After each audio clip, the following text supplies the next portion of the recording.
Hello everybody, I'm doing a follow-up to the sharpening demo video because I had a few questions. And the first one was, what was the knife? So I'll just show you that now. So this is the knife made by Stanley. It's a backlock, open frame handle, clip point, 3mm stock. The cutting edge is just under 3 inches.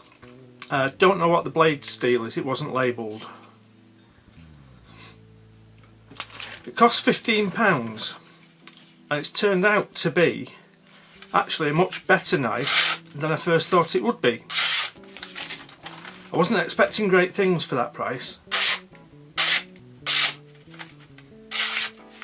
but then I suppose Stanley does have a good reputation as a brand.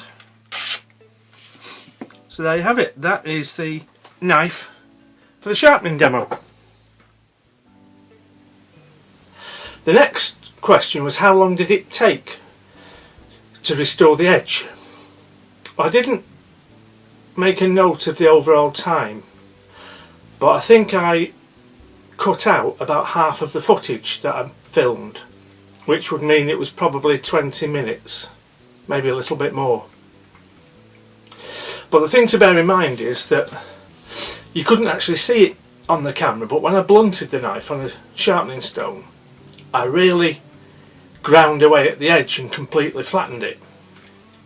So the edge was in a much worse state than it would be if you just dulled the knife through using it.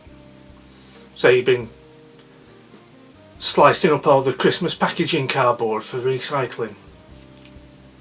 So under normal conditions it wouldn't take anywhere near that length of time because it wouldn't be completely flat along the cutting edge. And then the next question was, how much pressure do you use when you're using the wet and dry paper?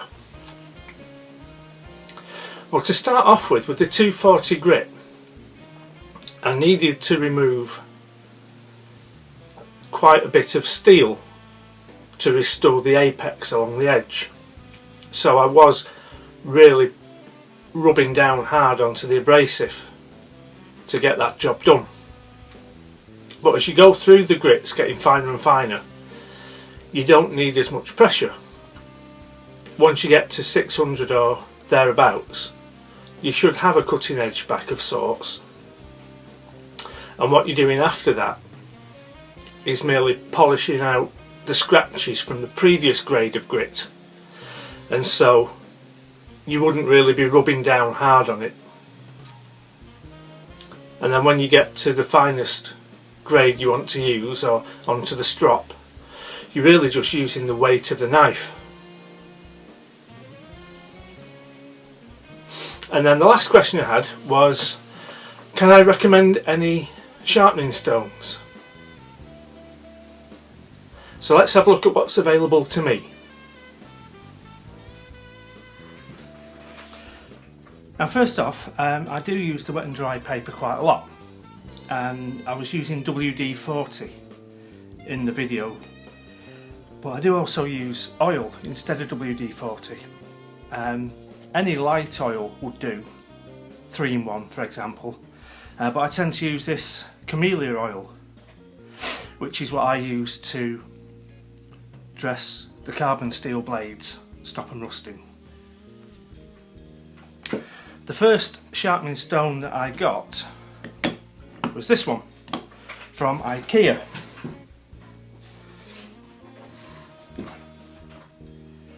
I think in America, I think it's Smith's do a very similar one. Double-sided diamond. The yellow side I would say is about 600 grit. Ooh. And the red side I'm fairly sure is 1000.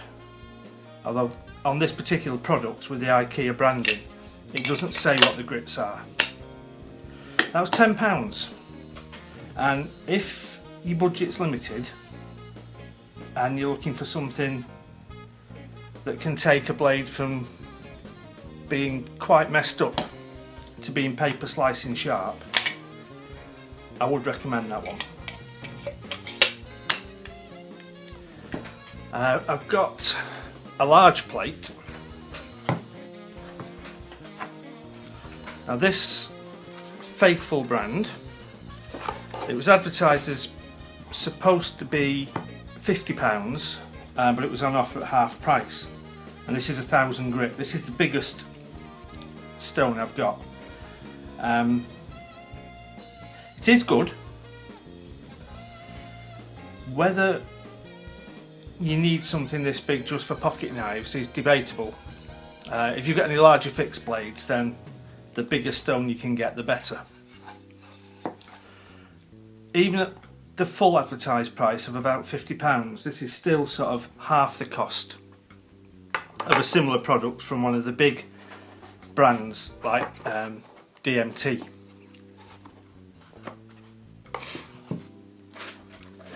Then I've also got, which I've done a video on before, this KME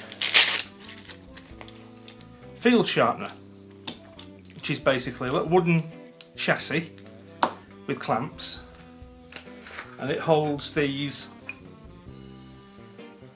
DMT Dia Sharp diamond plates.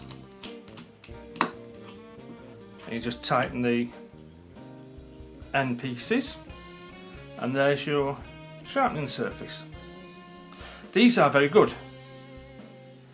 A bit pricey in the UK, I must say, but I was lucky enough to win this in a giveaway that Dino did. I've got 3, of course, a fine and an extra fine plates to go on there.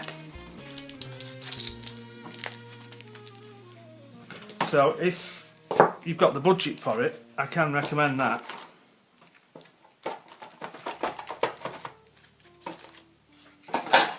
And then finally, one other option I've got, which I haven't used very much, so I can't say at the moment I recommend it, but they do have a good reputation. The Felkniven DC4, which has a diamond side mounted on a ceramic piece.